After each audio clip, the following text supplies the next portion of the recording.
What's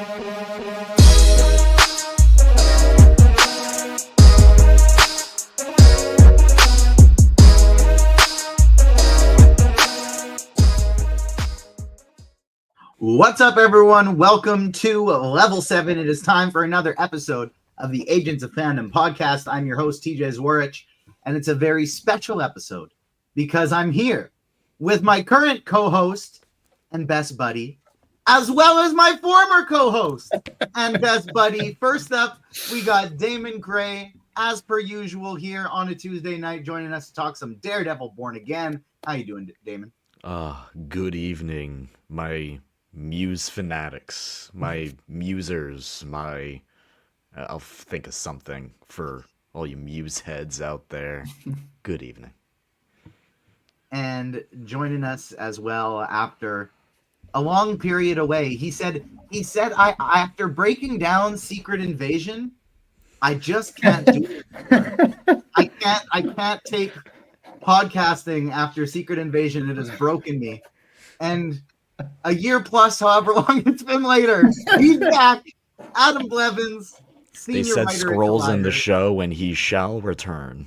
Every time I come back, we find some way to tie it back to Secret Invasion. It just usually takes a little longer than in the first 30 seconds. But no, Damon welcomed one newly introduced character with Muse, and I will welcome the other newly introduced character for all my Frank Castle, my Punisher fan. I was so happy to see Frank Castle in this episode, but not quite as happy to see Frank Castle as I am to be back here on this podcast chatting with the two of you about this show. So I can't wait. What an episode and what a show so far. It's just been amazing. It was the perfect time to make the Secret Invasion callback with one, you being on the show, but two, as Aisha mentions in chat, there was a Skrull mention in this episode of Daredevil Born Again. So it was perfect timing. Thank you to all of those who are joining us live right now in the YouTube chat. We got Aisha, we got Richie, we got Layla, we got Ava, we got a whole crew coming in here as we stroll along. So thank you to all of you who are joining us. Smash the like button if you're watching us on YouTube. And I ask you right now, I'm going to take an extra time, slow down my typical, I was going to say reads, but I'm not reading anything. This is all off the top of my head. Subscribe to the podcast if you don't mind. If you're here watching us on YouTube, we appreciate you. We love you. But also subscribe to the podcast, whether you're on Spotify, whether you're on Apple. We're on all the podcast feeds. Hit us with a like, subscribe, hit the notification bell so you don't miss out on any of our shows, because we got some shows coming at a new time. This week on Thursday, the Comic Corner is back with our live shows as Invincible has come to a conclusion. Damon, what's coming this week on the Comic Corner? We got a little special early release copy this week. Yeah, for the first time since issue 1, we got the issue a day early of Absolute Batman. It was Absolute Batman number 6. This is the conclusion of the first arc of the Absolute Batman story from Scott Snyder, and by God, is this book so flippin' good. Go read it, y'all. Like, when the trade for this comes out, go get it. Go to your comic shops, go pick it up, because they're on like the 7th printing of the first issue already. It's nuts.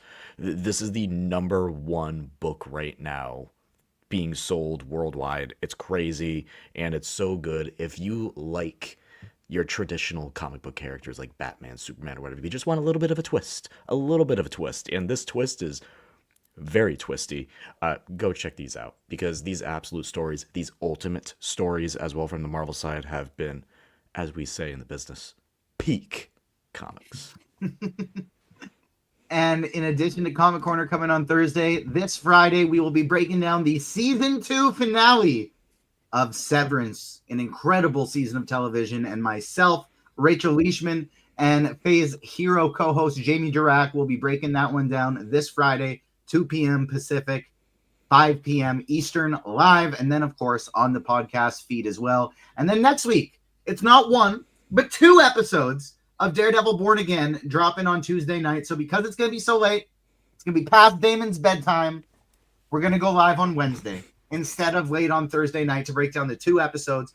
We're going to have Aaron Perrine from Phase Hero, as well as hopefully the timing works out. We'll have Paul from Heavy Spoilers joining us as well. So a really fun breakdown. Stay tuned, like, notification bell, all that good stuff. Before we dive into the episode itself, Adam, what have you been up to lately? I know you are a senior writer. I mean, I'm acting as if like we don't talk every day. You're a senior writer at Collider now, in addition to the work here you're doing at Agents of Fandom. What have you been up to? How's it going? And what have you thought of the first 4 episodes of Daredevil Born Again? Oh man, life is busy, but I should always say life is busy, but busy's good. I've been busy and I've been, not busy. I've been craving things to do, and as stressful as being busy can be sometimes, I will always prefer it to feeling like I am, lacking purpose and lacking something to do. So, but yeah, a lot of exciting stuff going on at Collider. I think I got an exclusive next week dropping related to Brave New World, so be on the lookout for that. And then I'm not even going to waste any time. I just want to, because I want to talk about this show. I didn't have the same.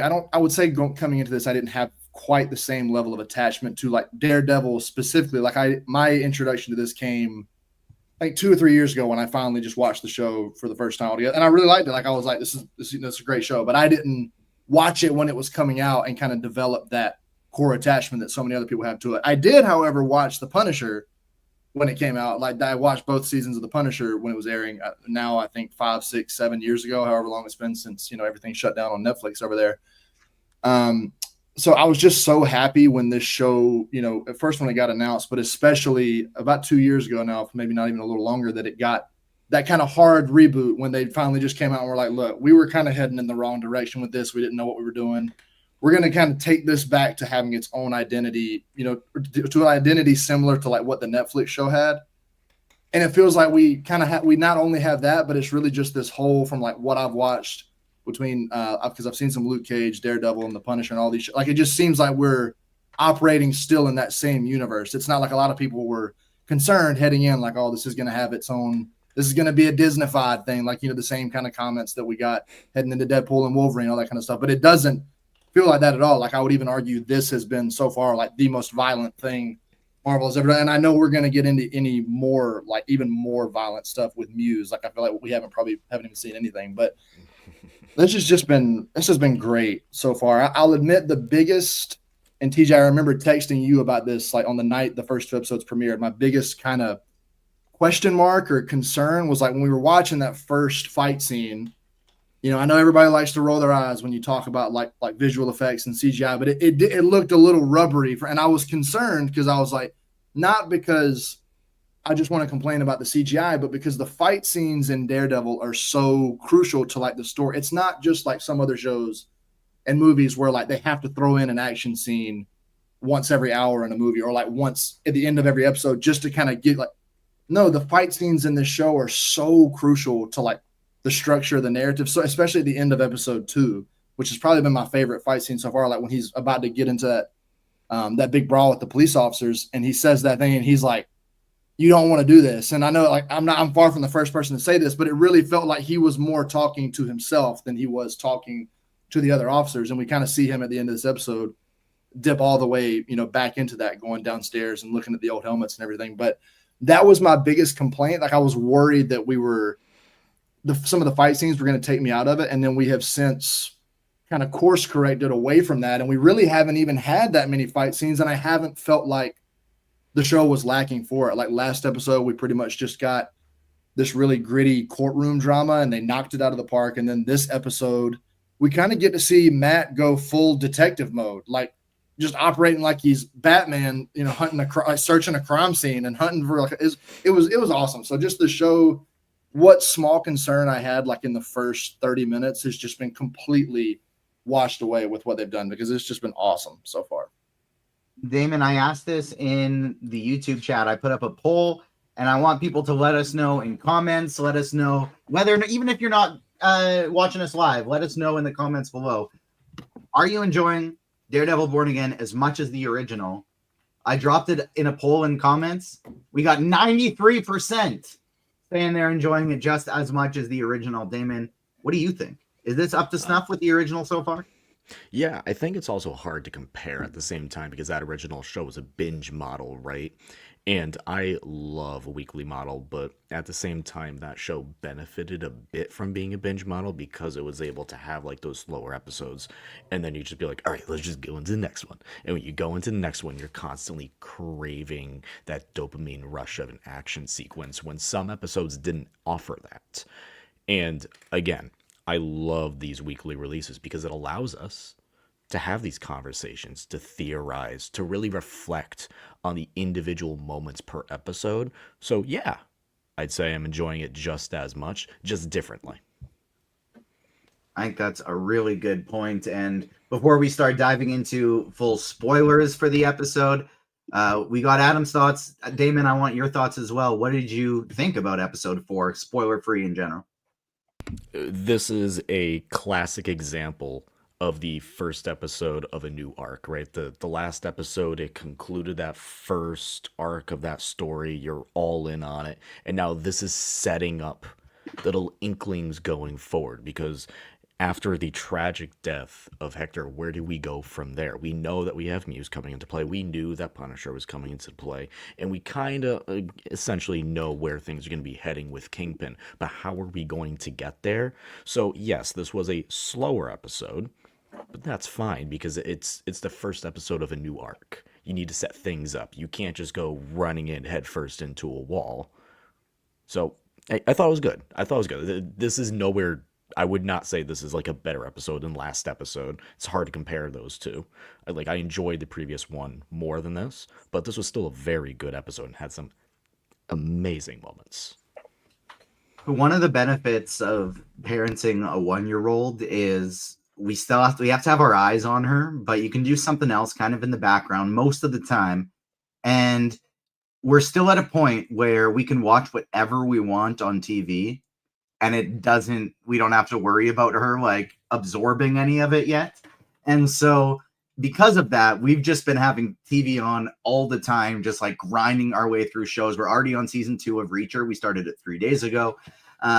We have already caught up on the White Lotus. On the weekly episodes, we've binged through the first 2.5 seasons in like a week and a half or however long it took us. But one thing I noticed in the White Lotus is it's kind of just like a constant water's about to boil over, lift the lid. Water's about to boil over, lift the lid. Always. And you never really have the boil over until maybe the finale, but it's just like the constant tension rising and then letting it out. Tension rising and letting it out. These past 2 episodes have really felt like the water is about to boil over now. And some shit's got to go down in the next episode, I think. I agree. These last 2 episodes have been truly, truly, all of them, in my opinion, but these last 2 in particular have been incredible. And now I'm kind of ready for that big ass action sequence and Matt to be full on back next episode. Adam, as great as these last few episodes have been, do you kind of feel like with the lack of action, we need that in the next one? I don't think we necessarily need it. I mean, I definitely think it's coming. I'd be very surprised if Marvel goes 3 full hour-long episodes without some kind of big action scene. And it does seem like they're setting something like that up. You know, I don't remember exactly the context of this, but I remember leading up to the show, I believe it was, I know Brad Winderbaum did an interview with Entertainment Weekly, and he spoke about Frank Castle's presence in the series. And he said the whole reason Frank Castle is here is because like Matt needs something done that he's not willing to do himself. Like he needs somebody else that can take that final step. And the 2 of them have always had differing philosophies. They've always butted heads. And I kind of feel like as happy as I am to see him, I kind of feel like this is a signal that I would be very surprised if by the end of the show, like if Frank is here, I think like he's going to be here for a couple episodes. And I think we might get a really big fight scene either in this next episode or they might push it one more and wait to give it to us. Or I guess because we're getting the next 2 episodes, like you said, at once. So it would not surprise me at all if the next episode is kind of like the big setup and then we get almost like a constant battle rush of adrenaline in that, like this mid-season finale per se, where then Frank goes off to do something else that we will then later learn in his solo, spotlight, whatever the deal is with that project that's coming supposedly next year. That's that's probably the last we'll see of him if I had to guess in a couple episodes. But and we've seen the set photo. Those were all over the place. A couple years ago when it launched of them all standing in the streets and having these big fights and stuff. So I feel like that's got to be coming. But I will say I don't think the show has just been operating at such a high level these last 2 episodes without it that I would be, I'd be hard pressed to say that I think it's like it would struggle if we didn't get it, but we're definitely going to get it. Like it's Marvel. We've been 2 or 3 episodes without it. It's time. They're going to give us that big action sequence. And as much as I don't think we need it, I'm still really damn excited for it. One thing that I didn't think we were going to get so quick, and I guess we didn't get the full character, but we got a little tease and a little introduction. In addition to a brilliant scene from an acting perspective, Damon, we meet Hector Ayala's niece. I thought it was going to be Ava. It was not Ava. It's Angela. And so maybe Ava is the sister in this universe and she's Angela's mom. I don't know for sure how they're gonna be doing it, but we got our new white tiger introduced. Maybe. Who is Angela Ayala? Because I'm only familiar with Ava's story, and if you're not familiar with Angela's either, yeah, honestly, I'm really only familiar with Ava's story as well. When it comes to the white tigers, I roughly know of Hector's because of the Daredevil run that was like the I keep saying the something of the century, the trial of the century. I know from that. And then Ava's the other white tiger that I know. But I do know Angela is another white tiger. But it just shows that, like, it's a mantle. Quite literally, it's a mantle that you can pass on from one to another. And that amulet's out there. And who knows who's going to get it next? I want an answer on both of you from this. Do you think... We got a lot of different characters in the show already, so I don't think it needs it. But I do think it'd be interesting. Do we think we see Angela, or potentially her mom, as White Tiger this series? Or at least, will they put on the amulet and give us a little tease? What do you think, Damon? I think that could be like a post-credit scene to end season 1 to set it up into season 2, whether it's Angela or an Ava steps into the place, whoever it is. I think the next white tiger will be teased at some point in the season. I do not think we will see them. I'd be very surprised if we see them, but I think it will be teased. And if we do see them, I would say RIP. Like, I would have a bad feeling if Angela soups up before the end of this season ends. She's a goner. They wouldn't do it again. They wouldn't do it to it twice. Absolutely would. TJ, this is why I say I do not want Kate Bishop in this show. I do not trust these show writers with the lives of any of these characters. Keep them as far away as possible. If they mention it, I want it to be a verbal mention or like a photo on a video board, and it's like them. I do not want to see them physically anywhere near the show. Damon's like for their own safety. Want a mention of Kate Bishop in this show where they go, "Oh yeah, she's on the other side of the country in a safe house right now. She's all good. She's fine. Whatever happens here, she's living her LA life." Adam, do you think we get a second white tiger in season 1 of this series? I'm with Damon. I mean, I think we're probably just we'll have it teased at some point, probably for season 2, but I'd be surprised if we get a whole other, like, that just seems kind of like a lot to tackle in one show, especially after Hector and the trial and everything being such a central part of those first few episodes. So yeah, I mean, I'm sure, especially we had the scene, with the amulet and the cowl and everything, like at the very beginning of this episode, which seemed to me almost like they're saying like, hey, somebody else is going to take control of that at some point. So keep an eye on that. So, I mean, yeah, I'm sure that's coming at some point, but just probably not in its own big way, just a tease, like Damon said. Right at the beginning of the episode, which I didn't expect, we get a Muse tease. We see him in costume. We see the bloody eyes with the white costume. He looks absolutely terrifying. And we'll talk more about him at the end because we get a little more at the end than we do at the beginning, but we do get our first tease of him. And Adam, you and I were talking a little bit about this pre-show about how we're happy that they introduced him now. So he's not just like a show up in the second last episode and mess shit up type of villain. Like they're setting it up nice and early. Yeah, I was, I think we all, have right to be concerned with that, with some of the stuff that Marvel has done in the past, and not even Marvel, like, just Disney in general, since they've kind of jumped into this, because Star Wars has done it too, kind of waiting till that last episode or next to last episode. So it is, especially in a season like this where we know we're getting, 9 episodes and not just like 6 like we've gotten in the past. It's really nice that they're already setting this up, and we're hopefully going to kind of get to learn more about him as we go along, and something that will ultimately lead in like a big clash at the end. Like, obviously I'm sure that's coming, but that's just going to make it here. Which we've said that before, on this show, and just everybody said that, just dating back, for all time, that like it's going to help that final scene and that final battle with them, hit more when we've got more history, and just like, instead of it being, oh yeah, we just met him 45 minutes ago. Like, if I've known Muse here in another, 4 or 5 weeks or whatever, if I've known Muse and spent a month with him, watching him do these tormented, awful things that I suspect he's going to do just based on the trailers and just based on the look of him, I'm going to be more invested in Matt taking him down than if it's like we're just listening to Matt read out all the things he's done, and then me supposed to be like, oh, well, that's awful, I want you to take him. This is such more of an effective method to get us to like root against him. So I'm really glad that we're already kind of setting the stones, or like setting the table for that.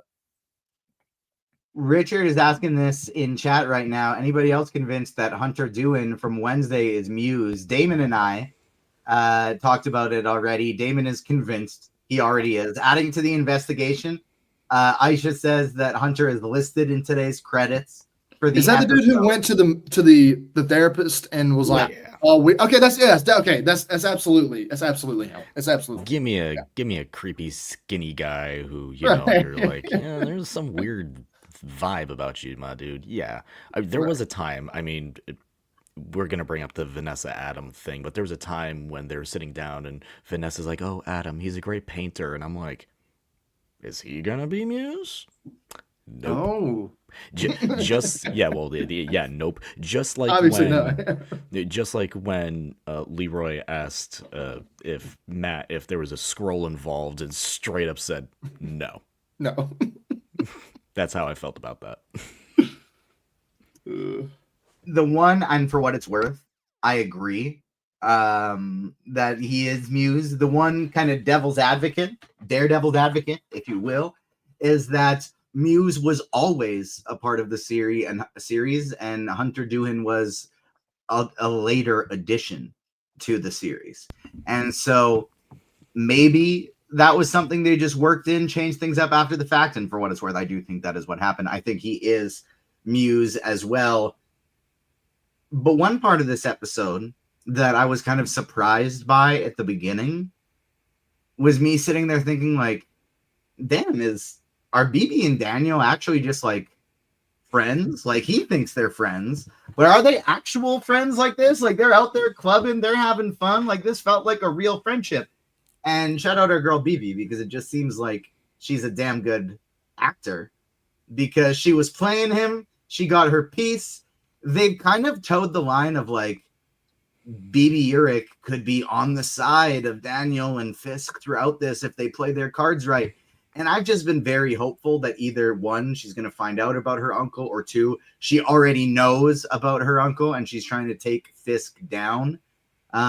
Adam, what did you think about the BB Urich angle in this episode leading up to her story? We'll touch on that part after, but I love the addition of this character, and I'm really interested to see where her art goes.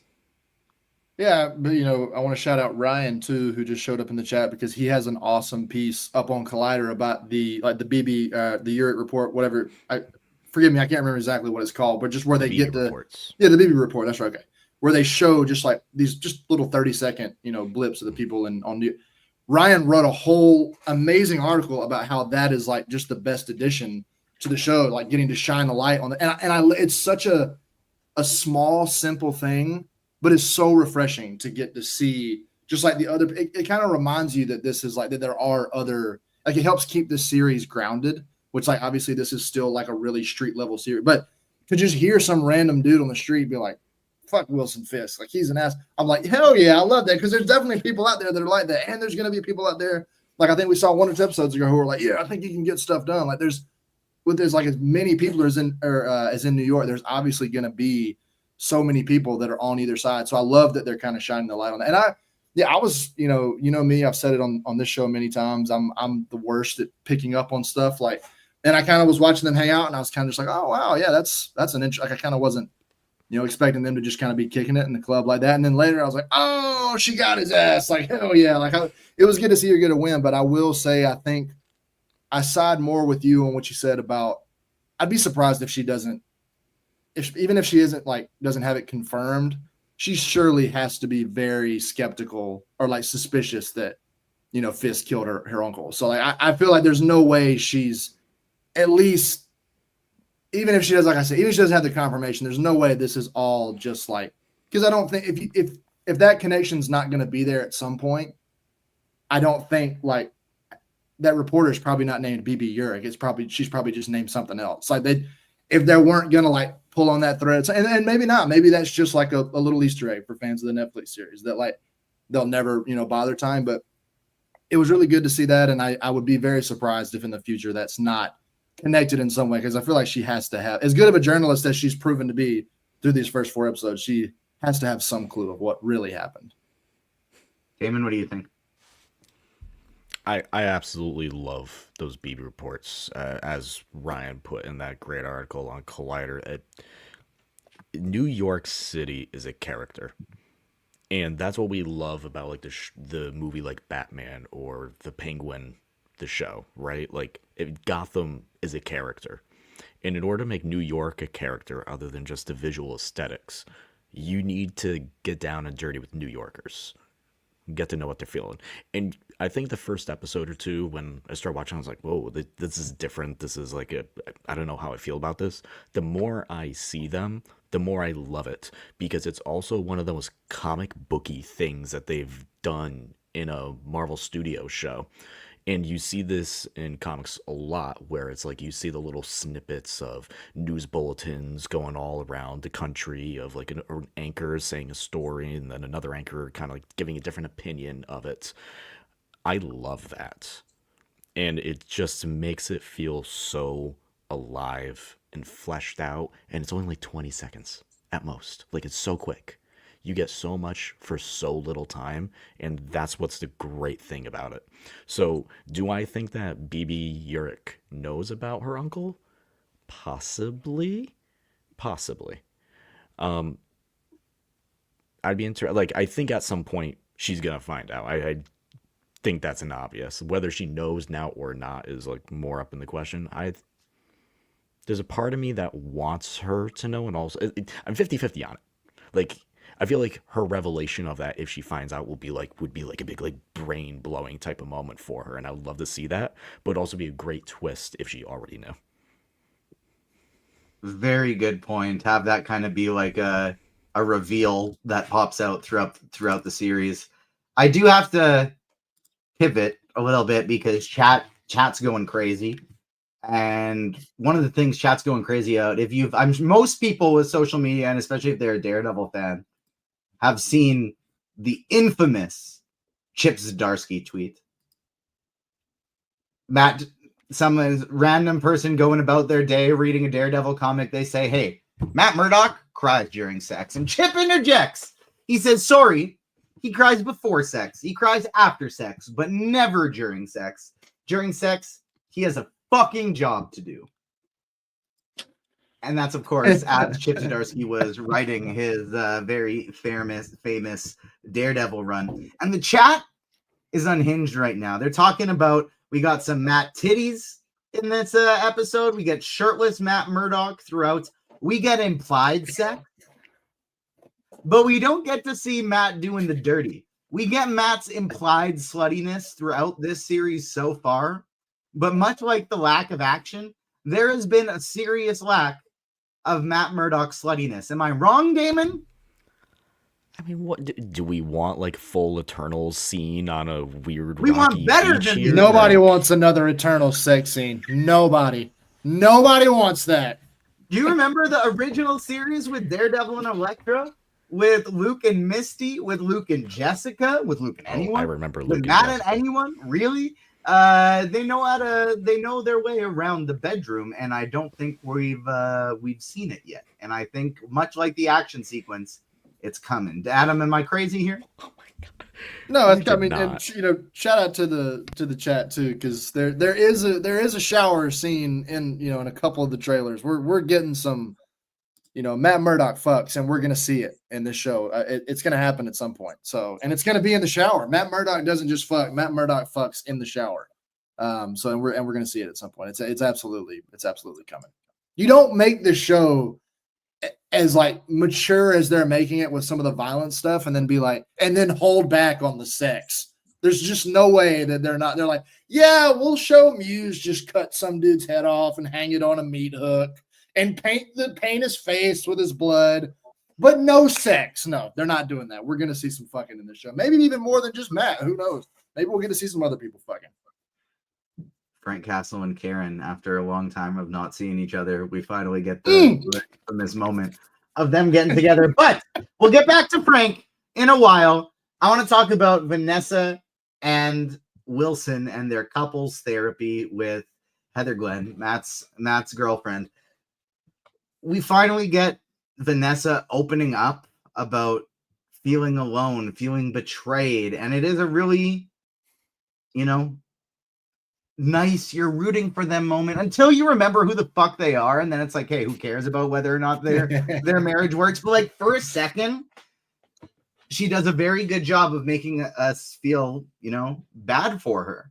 And Fisk opens up about he confronted Adam even after she told him not to. And Damon, we've speculated on previous weeks that those bloody fists of his that they kept referencing and like camera panning to, that maybe that was from Adam, who he said he would not go and confront, and we find out in this episode he did, and we find out at the end that he fucking has him trapped in a dungeon. But we'll get back to that at a little bit as well towards the end. Apologies for blowing the lead a little bit there, but It's fine. Everyone who's seen this has watched the show. Yeah. You're absolutely. You didn't spoil anything for anybody. I'm really enjoying the small tidbits of the counseling segments we get, because I feel like we can actively see Fisk trying to battle his inner demons throughout the episode. And I feel like the counseling is like the grounding nature of like, he's trying to do better, but he's still the motherfucking Kingpin. What did you think, Adam?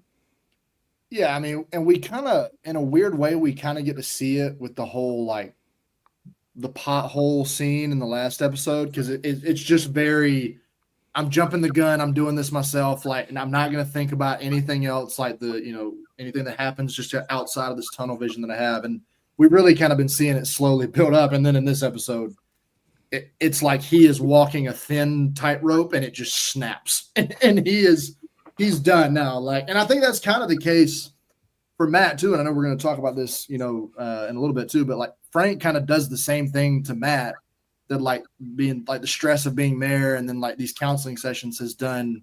So it really is interesting how the two of them are like different sides of like the same coin. And this show is doing such a great job with that. But I love what you said too. These sessions are like, even Fisk, like when I was listening to her talk about the affair and she started talking about his hands, I'm like, man, if I'm Fisk, I'm like, I don't want to hear this shit. Like, come on, like, stop. But I'm like, no, I don't want him to hear. I want him to be miserable. We don't like him. Like, the show's just doing such a good job kind of like operating in the gray area with that kind of stuff. But yeah, I mean, I feel like he's full. Another thing that I loved was, and I might be jumping the gun here a little bit too, but James Gandolfini's son, apologies, I can't remember the character that he plays, the one that's working for Fisk. Daniel, yeah. Daniel fucks up this episode big time, and Fisk then he's given this just a Hall of Fame, ass kissing apology like that we've never seen before. And then in the end, like it's listening to like Fisk tell him like, if you fuck up again, it'll be the last thing you ever do. And the other assistant behind, she's kind of just like, yeah, but I don't think she really. Part of her is kind of like, wait, what? did you mean that like it kind of sounded like? And then she was You kind of, can okay, see her in real time trying to like justify like yeah, career wise, right? Like he meant right, career wise, yeah, exactly. yeah, career wise. Like you can see her working through it, and they one thing that I loved is just it shows too like the technical quality of the show, because I was paying attention to her in that scene more than I was either of them. And the camera keeps getting blurry and then like focusing and blurry. And I think that was by design, because every time it focused in on her, she looked terrified. And then when it would kind of unfocus out, it looked like she kind of relaxed and, was a little more like comfortable. And then he would like get into that tone again, and she'd be kind of like, oh shit, I don't know if I should be working for this guy. He might kill me. Like it's kind of what it looked like she was, and I don't know, just the way they kind of handled that. They've handled it the first few episodes, and then we just get to see the full plummet like into the abyss this episode. It was great. And I think we're going to see, and I'm glad, another thing too, that I'm glad they didn't wait to do later. Like they're setting up the things that we all wanted to see, and now we're going to get to enjoy it the whole season instead of waiting for it and only getting to enjoy it the last few episodes. Damon, feel free to elaborate on any of the things we've talked about in any way you like, but I'm curious for you, which of the aspects of the window into Fisk's personal life has you most invested? Is it the Vanessa stuff? Is it the Daniel and the political aspects of things? Which parts for you are keeping you the most entertained and invested in what's going to happen next? I think it's the political stuff. The Vanessa stuff I'm interested in, but I feel like I can kind of see like where that goes in a way. The political stuff I'm beyond fascinated with, because this is like the peak definition of like the guy trying to do better. He's trying to be a different person, but in the end, Matt and Fisk are mirror images of each other. No matter what, like they said in the very first episode, they have these sides of them that no matter what they do will always come out. They will always come out. And the last shot that we see in this episode with those two is like the perfect mirror of that, the example of that. I find that so fascinating. And also it's like I could see where like Fisk is actually trying to be like, this will make New York better type of thing by like, oh, we're gonna go down and that was good. Yeah, that was good. It's like we're gonna go down into the harbor, we're gonna like build the working class labor jobs, we're gonna fix this area. And it's like, yeah, that's stuff that like that's like a real thing, right? That's like I find that stuff interesting. And then he's just like, I'm just gonna do this, and she's like, well, no, you can't just like do this right now. We have things to do. And then the guy has to go sit through like 4 iterations of we built this city, and he's like losing his mind. And I thought that was hilarious, by the way. We built this city. The kid, even I was like, I'm with him with these kids. I'm gonna. Like Michael Jordan was like, "Fuck them kids." That's how I was like, I can't keep listening to this. But I'm glad too. You said. I just want to say briefly, I was like, it was driving me insane when he was down by the harbor and they were talking about. And he was like, "Well, let's do this," and she was like, "Well, we can't, do that because we have to file it with the council." And he's like, well, "Let's file it with the." She's like, "No, well, we can't file it with the council yet because we have to bring it, bring a motion." He's like, "Okay, well, let's bring it." She's like, "We can't bring a motion until we." And I was like, "Oh, this is infuriating because that's how it feels in real life." That's why nothing ever gets done. Yeah, so it's like I thought that was just a great. Like I was even like on Fisk's side. Like I was like, he's just trying to like let's let the man do one thing, but like the system is just like kind of forcing him back into this awful, like back into being the worst part of himself. Just like what Matt feels like is doing for him, right? Mm-hmm. As much as we want to see Daredevil, Matt's trying to battle those inner demons and push it down and go by the system and hope that it works. And it just continuously doesn't. And one of the aspects of that we truly see the system failing is even when Matt does a masterful performance of lawyering, getting 35 days in jail, brought all the way down to 10, 6 on good behavior.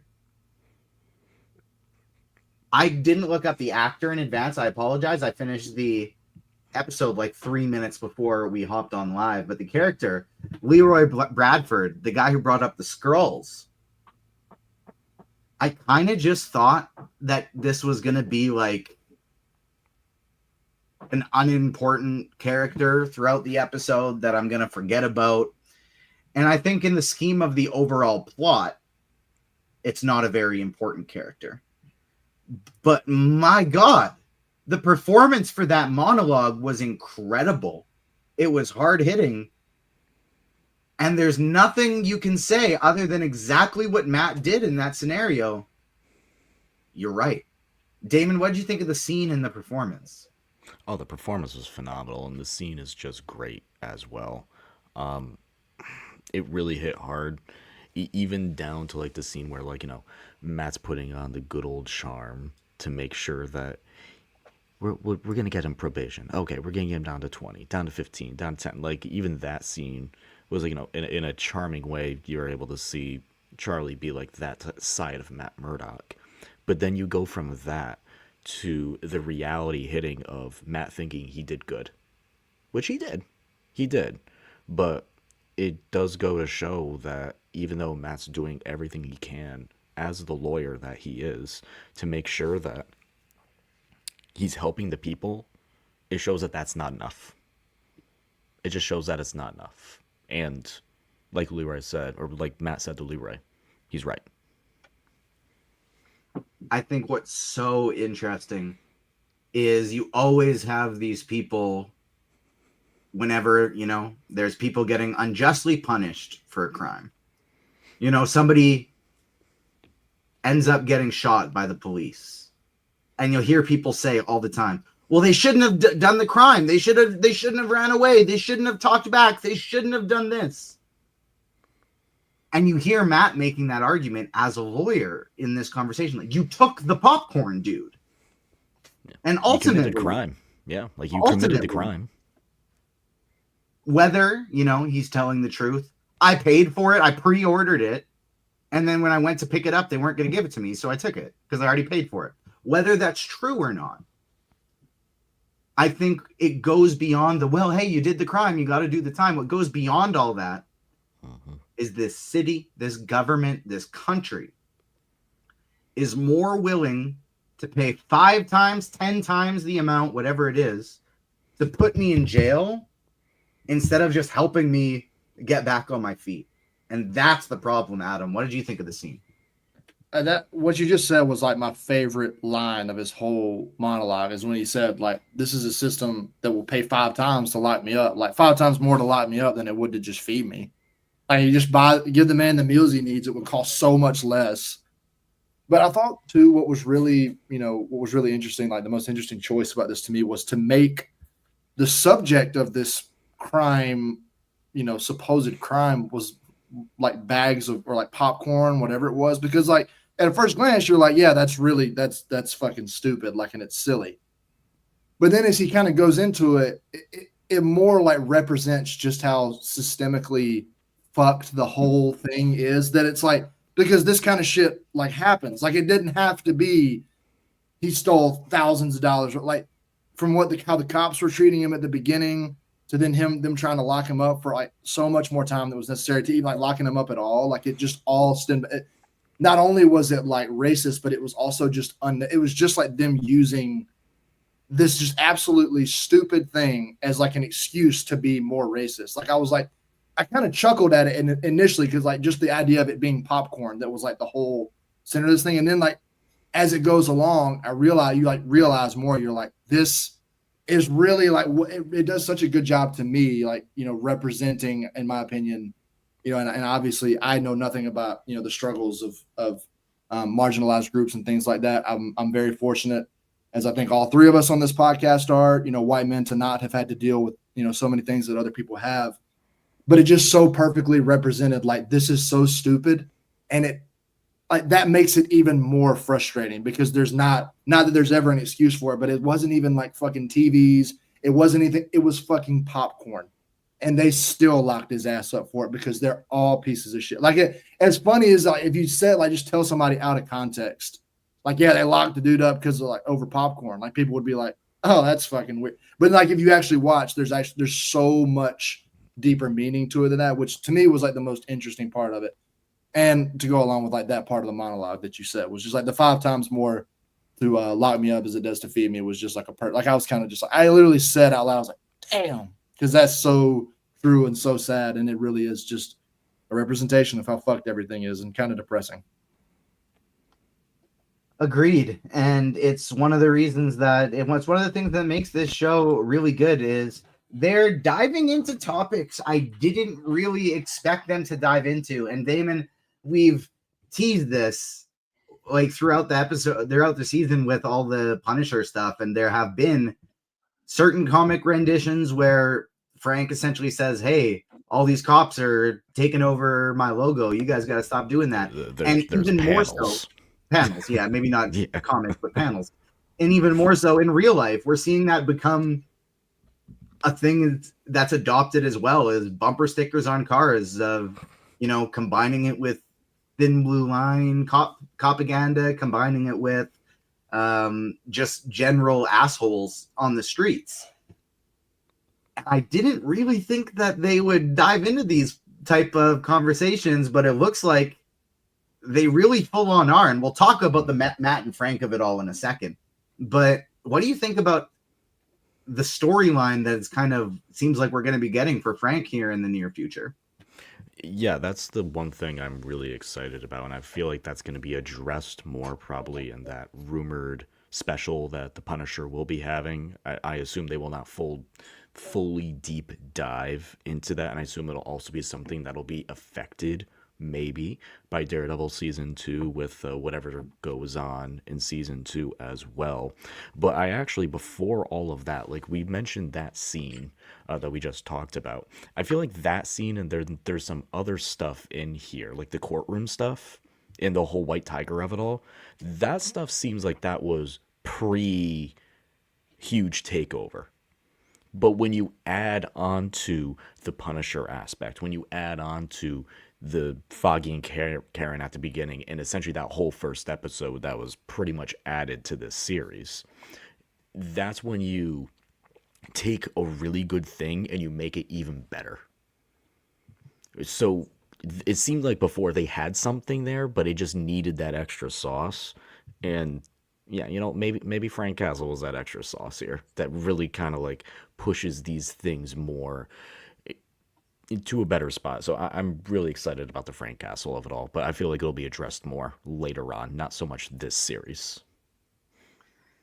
Adam, this is your guy, Frank Castle. He's back. One of the Damon brought it up earlier. There are portions in the original series that, because they're not just 13 episodes, but long, full hour, 13 long episodes, there are parts in the seasons where in Daredevil, specifically more so the other Defenderverse shows, but also in Daredevil, that it's kind of slow. It drags a little bit, but because it's a binge model, it doesn't matter because you eventually get to the next thing, and these are characters we love, so we still enjoy it. However, there is one specific time where it's a whole episode of basically nothing happening other than two dudes on a roof having a chat. And it's maybe the best damn episode in the entire series. I feel like we got a taste of exactly that chemistry and moment here in episode 4.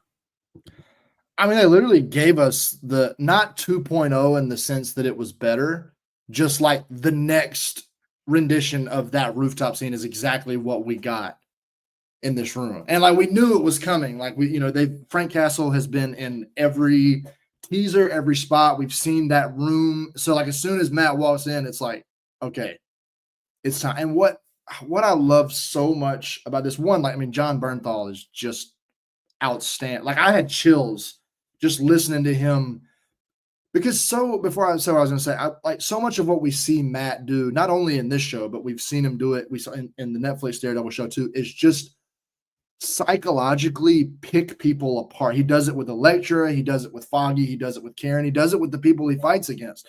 He seems like he's always one step ahead, like he's got a mental edge. But when he talks to Frank, it's like Frank sees right through him with like all of the shit. Like when he started yelling at him, he's like, say his name. He's like, you're pretending like you can't, like you're doing this for all these righteous reasons. It's like, it's all about revenge. He's like, and you can't even fucking say his name. And then he turns and he smacks. It was so brilliant when he turns and smacks him. And he's like, he stops and he pulls back. He's like, that's exactly what you wanted me to do. Because it's just like we see Matt do this to everybody. But Frank is the only one who can do it to Matt like this. And we talk about Fisk and Matt being kind of like opposite sides of the same coin, but Matt and Frank are kind of like that too, just in very different ways, in that Frank is just a much more extreme version. Like Frank's willing to go to extremes that Matt isn't, but like Matt is also trying, he's always trying to like avoid going to that. And we see him do it in the very first episode. In the first 10 minutes of this show, we see him push Bullseye off the roof. And just like that part of Matt is in there too, but he's always kind of fighting to keep it at bay. And Frank's not. Frank's just like, I'll fucking kill these people. Like, we've seen him kill so many people between like the Punisher and Daredevil, and now, in this show too. So I just thought that whole scene, it was so brilliant. I'm so excited too to see how they tackle, the logo and the dirty cops and all that kind of stuff, because there really is just this misplaced in the real world, and there's going to be in this show too, this misplaced sense of righteousness that people who put that, who have that tattoo, who put that sticker on their cars or do whatever, like, we're talking about, like the people in chat, we're talking about like it is like they're, helping their community or doing something like, something similar to that. And I love too that the first thing Frank says, like when he shows him the bullet, he's like, yeah, fucking bullshit ass fanboys. It's like, that's such a Frank. Like that's from the second he shows up, it just feels so authentically like the Frank Castle that we know from Punisher and from Daredevil and all that. And it was so great to see. And it made me so excited. Like I hope, just everything we've seen, just to like tie it back to a bigger picture thing from this show so far. I just hope we get this whole street level world built. I don't need this to tie into, to Doomsday and see, like, I just want to see more of these characters just interacting with each other and doing that and fight. Like, even if it's just in this show, like if it's just nothing but Daredevil, Punisher, and, Wilson Fisk, like Kingpin, all this kind of stuff. I just want to see this level built out and just expanded upon and, continue to tell the story, because they're all so, I really feel like the last thing I'll say, all three are like the core characters in this show, like between like, John Bernthal as Frank Castle, Charlie Cox as Matt Murdock, and Wilson Fisk and Vincent D'Onofrio as Wilson Fisk, are like as good of casting as like the same, like they're on that same level that we give to like Robert Downey Jr. as Tony Stark, and that we give to Chris Evans as Steve Rogers and Ryan Reynolds as Deadpool. Like I feel like they're at that same level. We just haven't done it on like as big of a stage. But I'm hoping that now we're finally going to get to see like the world appreciate them for what so many other people already did, because they're awesome. All these characters are awesome. John Bernthal has been rapidly becoming both mine and my partner Ava's among our favorite actors over the last couple years, like just really skyrocketing up the list. And he's just so incredible, not only in this role, but especially in this role. And like the Matt Murdock, Charlie Cox, with just an incredible performance in this same scene. You see him wanting to let loose and then holding back. He slaps him in the face and then he apologizes and starts crying. Damon, like this was just truly like this scene was spectacular television. And this is what I was just talking about. This is the sauce, right? This is the thing that puts everything that we saw in this episode, the boiling of the water, the steaming rising, like all of that. You need to boil over a little bit, but not too much. That was this scene. This episode needed that scene. It needed these two, because when these two are together on screen is just as magical. When Charlie and Vincent are on screen together, it's just as tense. The history is already there. You lean into it. And yeah, this does feel like, the rooftop scene 2.0 in a way, a continued version. But the second I heard him say, "Come on, Red," I was like, yes, we're back, baby. The second he said Red, I was like, we're back, baby. And they did not hold back on this man's language. They let him just talk. And that was great. That was great.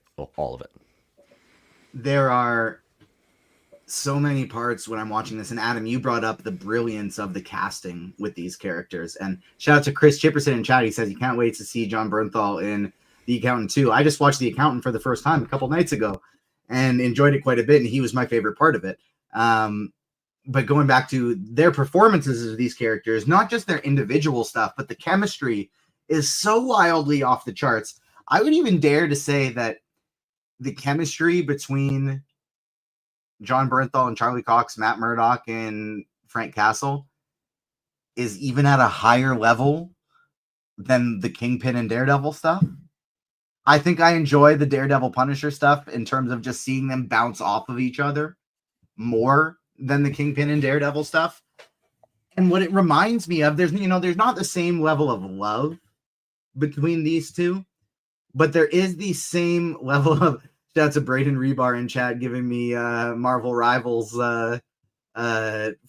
flashes with the judge, jury, and executioner from the Punisher. But the relationship between Matt and Frank reminds me so much of the relationship between Tony and Steve. There's more love between Tony and Steve, absolutely.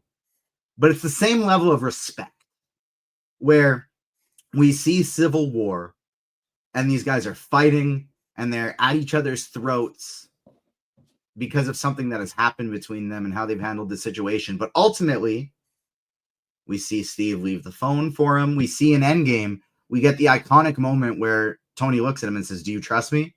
And Steve says, "I do." And it's beautiful. It gives you goosebumps every time. That's what this feels like between Frank and Matt.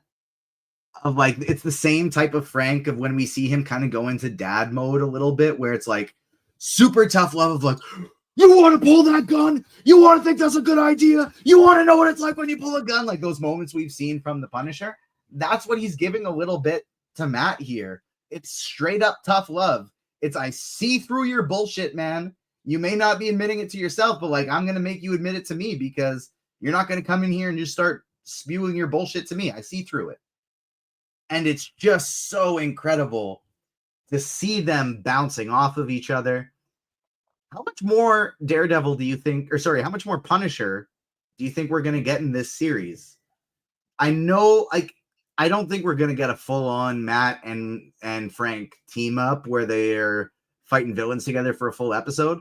I don't know that we're getting that. I don't think we'll get that. But I can't imagine this is the only Punisher we're going to see in the series. What do you think, Adam?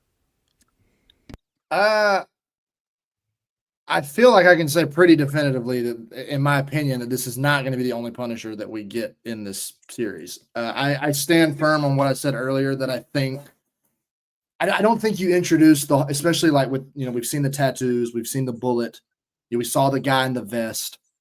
I don't think you introduce all that if this is the only Punisher that we're getting, because I think, while this conversation was ultimately, as Frank is so good at doing, he turned it right around on Matt. Like Matt went to him for help with this bullet, like figuring out why these people could be doing, and Frank just immediately just gave him just a brutal psychological evaluation and made him cry, like, and leave. So, I mean, just things definitely did not go according to plan for Matt, but he still needs help. And Frank, for all of his flaws, he does not want somebody out there using his logo and claiming to be like, an iteration of him that's shooting vigilantes in the head.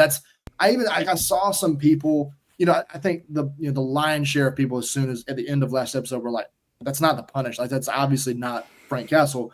But there were some people out there, like maybe whether it was even real or whether it was just people who just have to be a contrarian, they were like, well, maybe Frank had false information. Maybe Frank. And it's like, there's no world where that was ever going to be Frank Castle. Like, there's just, that would have been such a slap, not only like a slap in the face to Punisher fan, but that just would have been so out of character for Frank to do anything like that. There was no way that was going to be him. And he's just not going to be okay with that. And that doesn't seem to me like the kind of thing that, now that they've introduced it, there has to be some resolution there, because it seems to me like the first half of this season, it's kind of about the flaws in the system. The system is breaking Matt. It's turning Matt back into Daredevil. The system is turning Matt back in, or turning Wilson Fisk back into Kingpin. It's kind of turning all these, these characters into the worst parts of themselves. And I think that's going to culminate in a pretty big way, like in the middle of the season. Like we used to see, a mid-season finale was for like longer TV, like seasons of TV was a thing. And then they'd even pick up like months later and kind of tell a different story in the second half, and we're obviously, thank God we're not getting a mid-season break, like some, 3 or 4 month mid-season break. But I do think the next 2 episodes are going to be maybe not like obviously, I wouldn't say in the same capacity as like, as either Charlie Cox or Vincent D'Onofrio, but I think we're going to get more John Bernthal, and I think we're going to get the resolution to like the broken system before we kind of move on to like Muse, more in the second half of the season. And maybe, I don't know how like, the courtroom stuff ties into that. I know the rumors and, the reporting was that before this show changed so much, it was much more of a legal drama, which, like you said earlier, Damon, last episode fits so well into like what we kind of had this picture of what the old show was looking like before it kind of got rebooted and stuff. So maybe with all this, like the Muse stuff and everything else being new,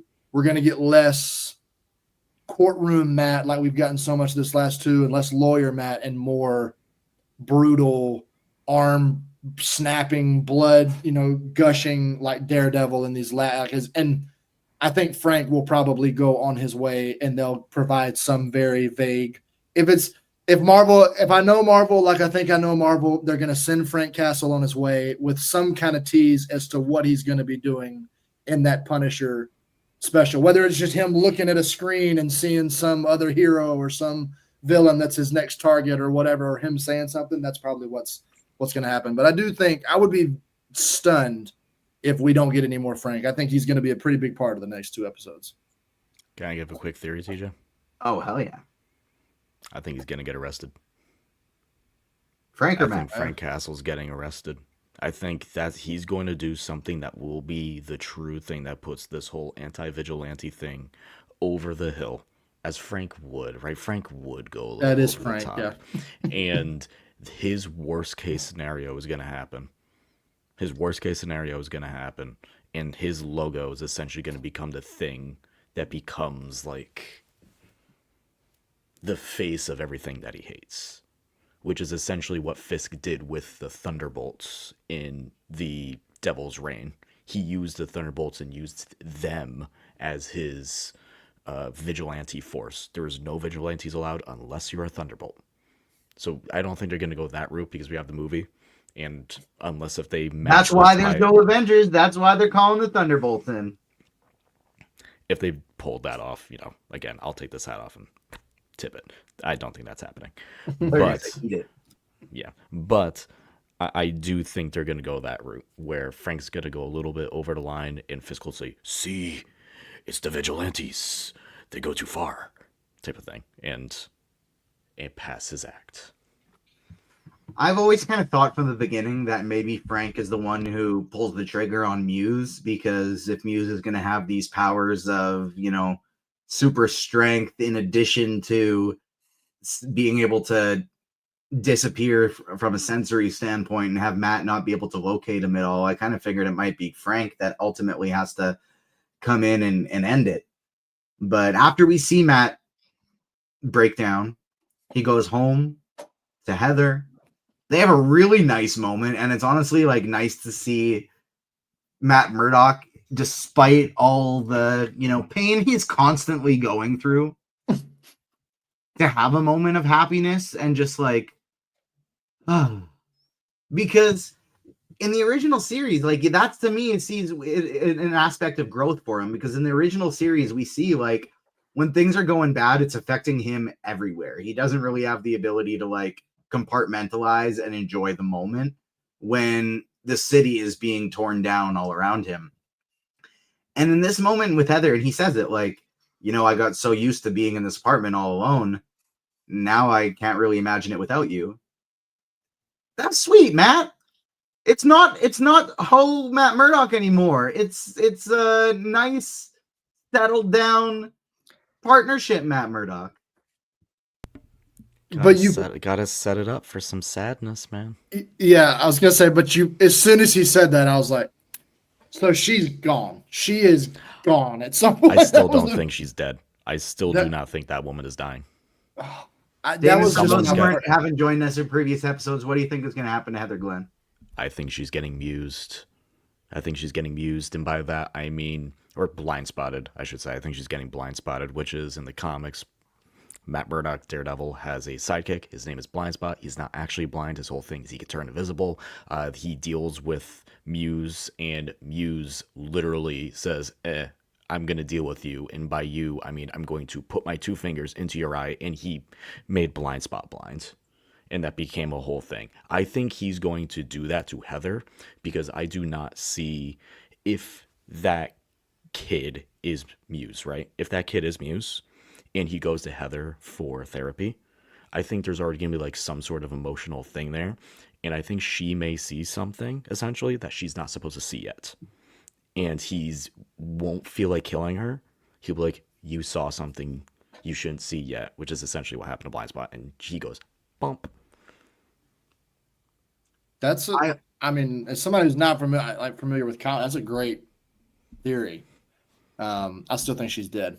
I unfortunately still, I don't know. That's just, to me, that's the textbook. Whenever like him, as soon as he just said like out loud, I'm just, I got used to, coming home to this apartment alone, and now, it's so nice having somebody here. I was like, okay, it's the same thing as One Last Mission that we see in all, like in any. There's never been a One Last Mission that went well. There's never been it's so nice to not be alone anymore. That didn't turn back into them being alone at some point. So, and also just like you said too, Dane, that nobody early in the show, nobody's safe in this show. So, and because like I actually like her a lot so far. I like Heather a lot, and I'm like, that just seems like the kind of thing that they would do, is just kill somebody that I like. So I don't know. I really hope that's not the case, but I think Vanessa's the one that dies, by the way. I can see that. This is going to be my next question.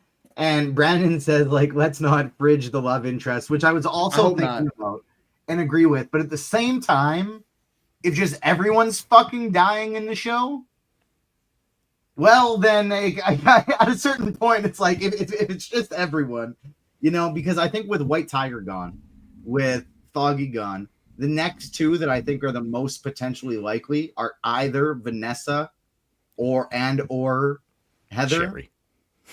Oh, Cherry for sure. Cherry's gone. Cherry's dying. So let's say Cherry 1, then these two.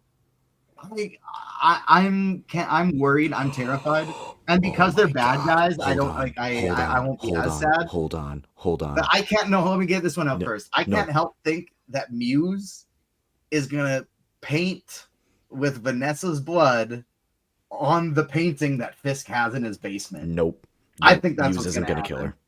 Muse isn't gonna kill her. Who is? Frank Castle. Ooh. And that's is Frank gonna like learn of something because she ran the whole empire? Is he gonna learn of something she did and then? Oh, I can see that. That's a good one. That's a good one. You think that's gonna be the tipping point? That's the tipping point. Oh, man, that's a good one right there. And for what it's worth, too, TJ, I think that I like yours too because seeing that painting was like, oh fuck, he still got the painting. That's kind of crazy. And I think we saw it in the trailer too, but I was like, oh man, oh that's fucking good work, you two. This is why I love, because I'm not a theory guy. I just would never think of these things in a million years. I'm like, yeah, Frank's just here and he's gonna hang out, and he's gonna leave, and everything's fine. That's like the extent of what I bring to the table. So being able to chat with you guys who can just come up with these awesome theories on the spot, man, that's great. I love that. I can't help but think when we get, Matt wakes up in the middle of the night. Once again, implied sex. We don't see any of the good bits. But at the end, he sneaks out. He goes to his little hidden, I don't know what the word is, little hideout that he's got within his Daredevil cave. His little Daredevil cave built into his apartment. We see all the different Daredevil masks. All the different ones.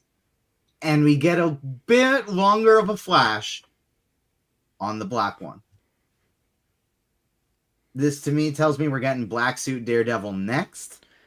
Damon, what does that signify? When does he go black suit in comics? In Charles Soule's run. And why? What does it mean? Why does he do it? It's just cool. You just reread all of it. I gotta ask you. Dude, he's blind. Like, what does he mean? What does it mean? He doesn't know colors. His suit can be pink for all he doesn't fucking know. That's actually a really good point. Also, Adam, hope. this Hold is on. what I is so kind of tough for hope me. that Yeah, you I go. kind of hope that all those helmets are in his kitchen, and we can call it Hell's Kitchen. Ah, Oh, hell yeah. Damon, sorry, Adam. This is what's so tough for me is now that Damon is, permanent co-host. He has these brilliant theories sometimes, like the one he just You had. missed my stupidity is basically, I'm just going to jump the gun. No, and just say that. no. I miss being able to throw it to you and know I'm going to get a well thought out point. I know I'm not going to ask for a theory because I can skip past that, but I know I can throw it to you and get a well thought out point. I know what I'm going to get. I'll throw it to Damon and he gives me this beautiful, well crafted, articulate, truly. You never had to worry about me doing that. theory. That's for sure. And then I'll throw him another question, hoping for a theory, and he's like, maybe. And that's all I get. I didn't prep for that. I don't have my next point ready yet. But I think Black Suit Daredevil is coming. Sure. And I love how we get kind of two big endings to this. One, Adam, you brought up how kind of like Fisk and Matt, they're two sides of the same coin. I kind of view like Matt and Frank almost as the same side of a different coin. Well, Fisk and Matt are two opposite sides of the same coin. And we get the exact same thing of Matt doing his cool flippy tricks as I'm knocking my Daredevil over behind me. And the devil is back. Daredevil is back. Plus, we get Kingpin, and I think this was by design. He's skinnier, he's smaller, he's lost weight. That's his public outward persona, right? We see him go down to his dungeon. He's got this big ass meal with a whole bunch of thick sausages on his plate. He's having his little dish. You heard me. He's having his little dish. And we see Adam, not this Adam, but Vanessa's Adam. Not a great episode to be an Adam. Just say that. Rough in the cage like a damn animal. As this just tells him about his day. Adam, what did you think about these two scenes paired together? Which did you enjoy more? What did you think?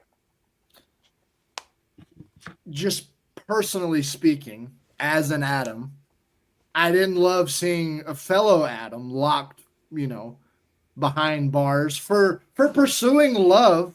Mind you, if that's his only crime was for pursuing love, and he's going to get locked and probably beaten and starved and killed.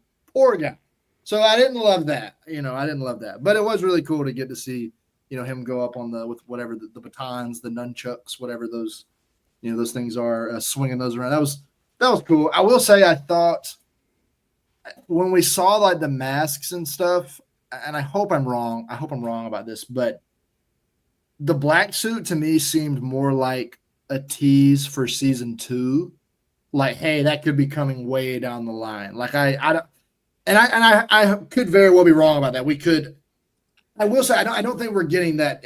I would be very shocked if we get that next.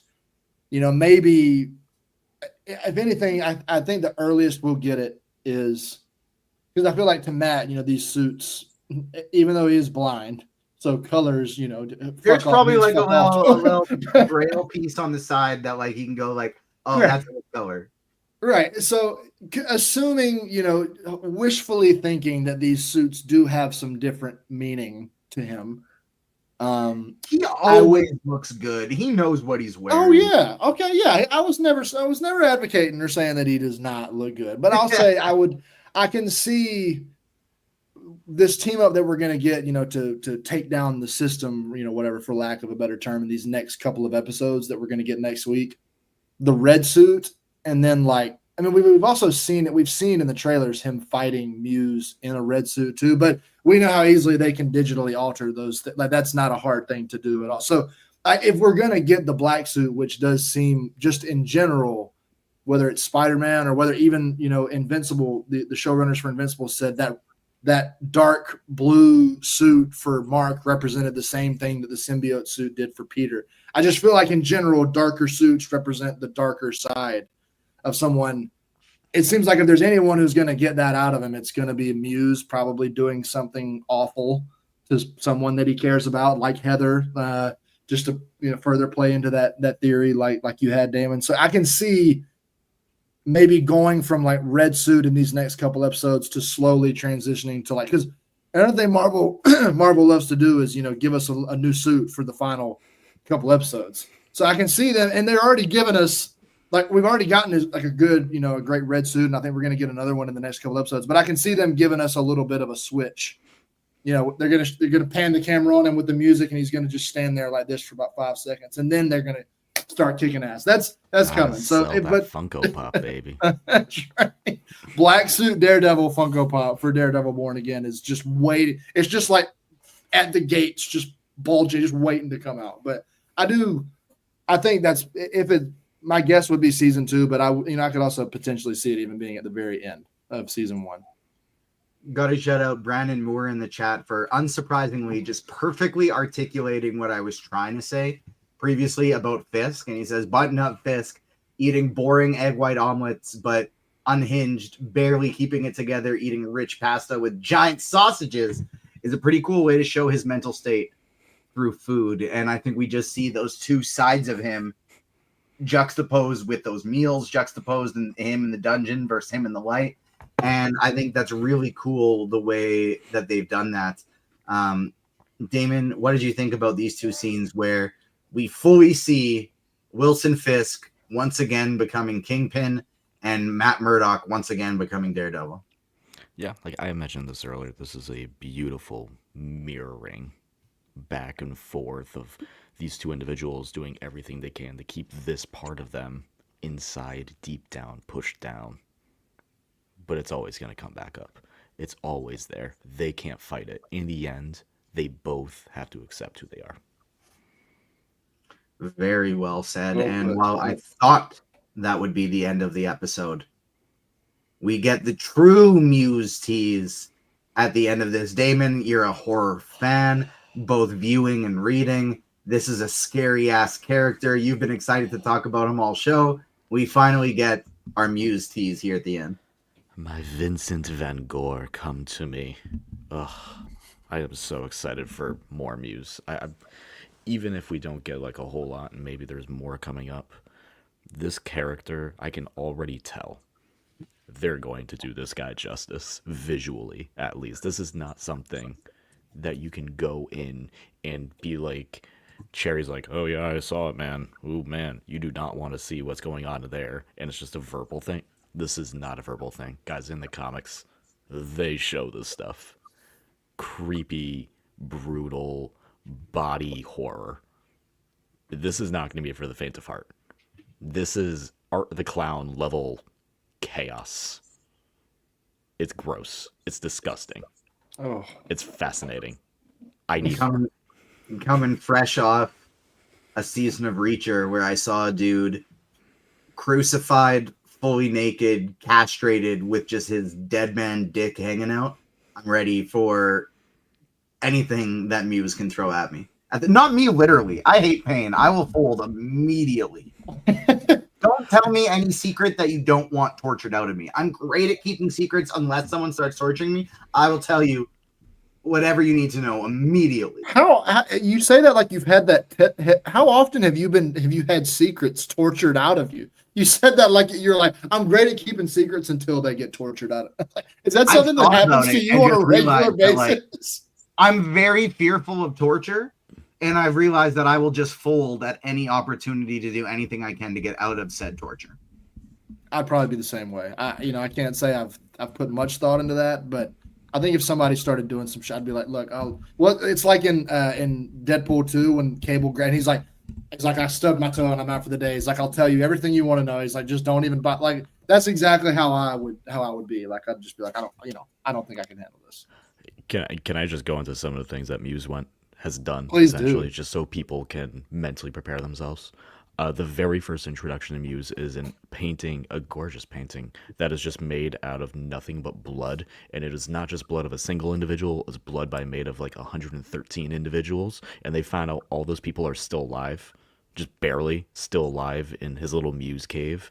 He also, if I remember correctly, essentially did horrific statued body art of dead Inhumans that he found lying around and was posing them to show how these people became these Inhumans as they went throughout time. Yeah, he is a monster and feels nothing other than just the art that he makes. TJ, I wanted to ask you something while we're talking about Muse too that I meant to bring up earlier, just briefly, here at the end. So you said you had this theory earlier that you said, Muse has these powers where he can go immune to Matt's, vision that he has. So you were like, Frank's going to need to come in and finish the job. So are you telling me that Muse's kryptonite is eyes? That's why like Frank's going to have to come in to finish the job just because he can see. Is that pretty much what you were saying? No, but what I was saying is essentially, how Matt has the ability, and I think they did a really cool job this episode of showcasing what it's like for his senses when he's finding that bullet casing, and he's listening to all the stuff, and you can see him kind of mapping out his surroundings.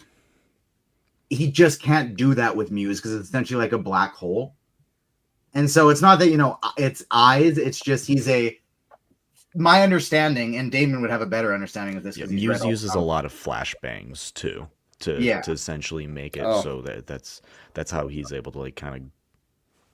That really would screw up with Matt's senses using flashbangs and stuff like that. I'm just picturing him like if he has an idea where everybody is, wherever Muse is just like a big area of emptiness and nothingness. Is kind of what I imagine Matt trying to sense when he gets there.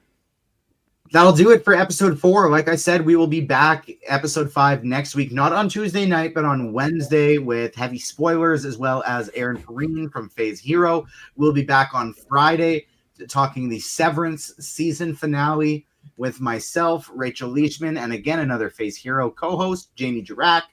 Then we will also have the Comic Corner back on Thursdays live. Damon, Fat Thor, AF will be talking Absolute Batman, among other things, this Thursday. We got lots of interviews already up on the YouTube channel and wherever you get your pods. We have composers for Daredevil, Born Again, the Newton Brothers. We have Daredevil Born Again showrunner and executive producer Dario Scardipan, as well as Sana Aminat. I want to shout out all those people in particular because they have been really kind, sharing and liking all of our social posts about our Daredevil breakdown. So shout out to the creators behind the scenes for being so nice to us.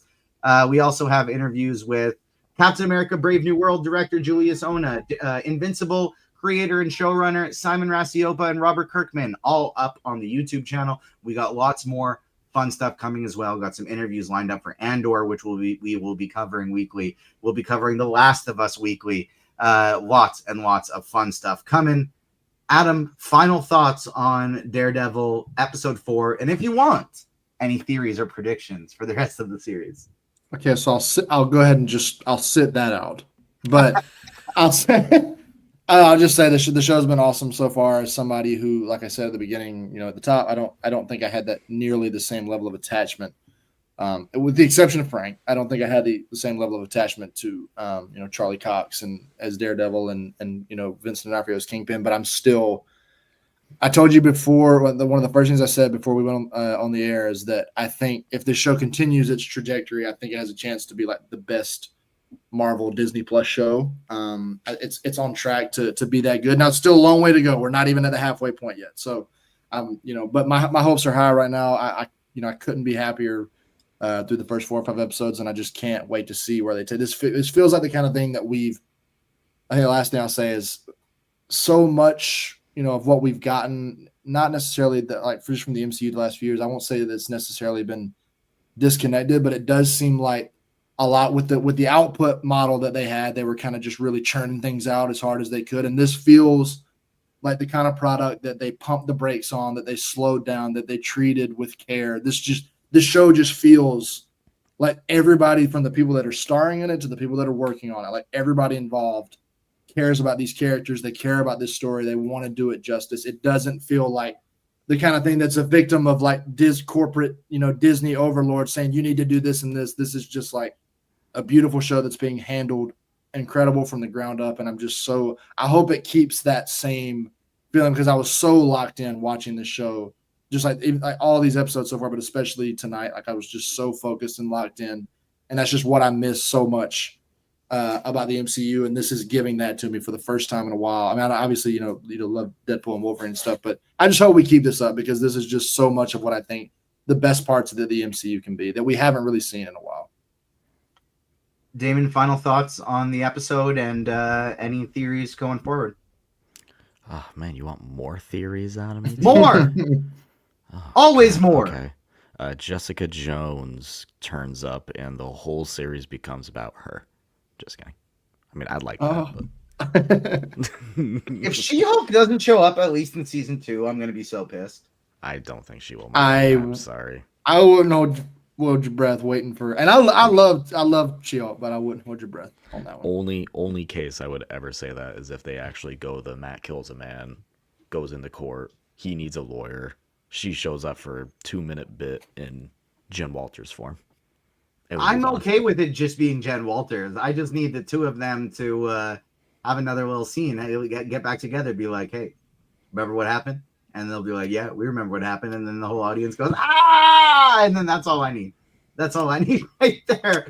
I'm getting that. Like I said, we'll be back with more Daredevil coverage next week on Wednesday. Thank you so much to all of our live viewers this week and to everybody who joined after the fact. I always feel like I should just keep the conversation going as long as possible when this happens, because like we have the most viewers right now than we have throughout the whole show. Everybody just keeps piling in. I see new people coming into this chat every few minutes. So we appreciate you. We thank you for joining us. Make sure you hit the like button, subscribe, hit the notification bell, subscribe wherever you get your podcasts to, not just here on YouTube. And make sure you follow the Agents of Fandom on socials, at Agents Fandom on TikTok and Twitter, Agents of Fandom everywhere else. Adam, where can the people find you on socials? And I mean, you don't really typically know what you're writing until the day of, since you're on the news beat so often, but do you have any exciting pieces coming, and where can the people find you on socials? Well, the only thing, work related wise, just Adam Blevins _, on Twitter, X. Unfortunately, working in news, is as much of just a shithole as that platform is now.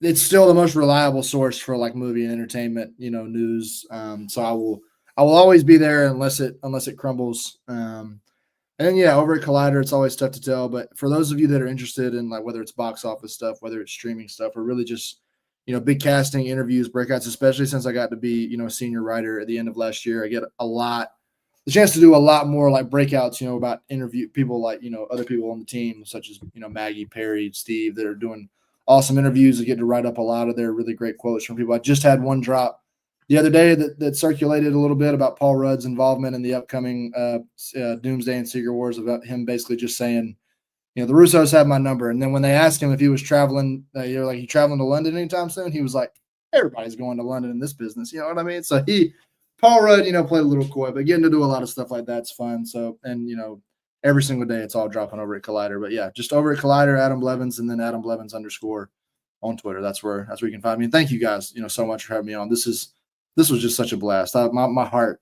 needed this. This was so much fun. It's such a absolute delight having you back. It was, even without all the viewers, which I maintain with a live chat, it makes this 100 times more fun just to be able to get to interact with everybody as we go. But there could have been no chat today, and I still would have just had fun, the three of us hanging out. It was so great to have you back on the show. We'll definitely make it happen again soon for The Last of Us, for some Andor, something like that. Anytime we can have it outside of your workday, but pre-bedtime. And unfortunately, because Damon and Adam are on the East Coast, we got to get the hell out of here so that these guys can get some sleep. Thank you so much to everyone who joined us today. You can catch Damon on the Comic Corner Thursday, myself for our Severance season finale breakdown on Friday, and Adam up on agentsfandom.com, and for dozens of articles up on Collider every single day. Thank you so much for joining us, everyone. We will see you next time. Peace.